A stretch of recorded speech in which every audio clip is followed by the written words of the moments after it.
আমাকে ভালোবাসার পর। হুমায়ুন আজাদ। আমাকে ভালোবাসার পর আর কিছুই আগের মতো থাকবে না তোমার। যেমন হিরোশিমার পর আর কিছুই আগের মতো নেই। উত্তর থেকে দক্ষিণ মেরু পর্যন্ত যে কলিং বেল বাজেনি তাকেই মুহুর্মুহুর শুনবে বজ্রের মতো বেজে উঠতে, এবং থরথর করে উঠবে দরজা জানালা আর তোমার হৃৎপিণ্ড। পর মুহূর্তেই তোমার ঝনঝন করে ওঠা এলোমেলো রক্ত ঠান্ডা হয়ে যাবে। যেমন ৭১-এ দরজায় বুটের অদ্ভুত শব্দে নিথর স্তব্ধ হয়ে যেত ঢাকা শহরের জনগণ। আমাকে ভালোবাসার পর আর কিছুই আগের মতো থাকবে না তোমার। রাস্তায় নেমেই দেখবে বিপরীত দিক থেকে আসা প্রতিটি রিকশায় ছুটে আসছি আমি, আর তোমাকে পেরিয়ে চলে যাচ্ছি এদিকে সেদিকে। তখন তোমার রক্তে আর কালো চশমায় এত অন্ধকার যেন তুমি ওই চোখে কোনোদিন কিছু দেখোনি।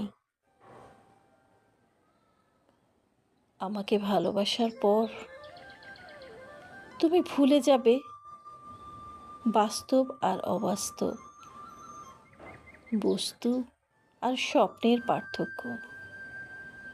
সিঁড়ি ভেবে পা রাখবে স্বপ্নের চুড়োতে, ঘাস ভেবে দুপা ছড়িয়ে বসবে অবাস্তবে। লাল টকটকে ফুল ভেবে খোপায় গুজবে গুচ্ছ গুচ্ছ স্বপ্ন। না খোলা শাওয়ারের নিচে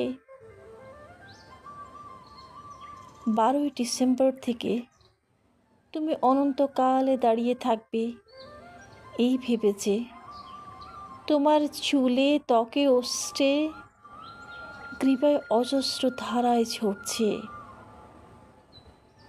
বোদেলিয়ারের আশ্চর্য মেঘদল। তোমার যে ঠোঁটে চুমু খেয়েছিল উদ্যম পরায়ণ এক প্রাক্তন প্রেমিক, আমাকে ভালোবাসার পর সেই নষ্ট ঠোঁট খসে পড়ে সেখানে ফুটবে এক অনিন্দ গোলাপ। আমাকে ভালোবাসার পর আর কিছুই আগের মতো থাকবে না তোমার। নিজেকে দুরারোগ্য ব্যতিগ্রস্ত মনে হবে, যেন তুমি শতাব্দীর পর শতাব্দী শুয়ে আছো হাসপাতালে। পর মুহূর্তেই মনে হবে মানুষের ইতিহাসে একমাত্র তুমিই সুস্থ, অন্যরা ভীষণ অসুস্থ। শহর আর সভ্যতার ময়লা স্রোত ভেঙে তুমি যখন চৌরাস্তায় এসে ধরবে আমার হাত, তখন তোমার মনে হবে এই শহর আর বিংশ শতাব্দীর জীবন ও সভ্যতার নোংরা পানিতে একটি নীলিমা ছোঁয়া মৃণালের শীর্ষে। তুমি ফুটে আছো এক নিষ্পাপ বিশুদ্ধ পদ্ম, পবিত্র অজর।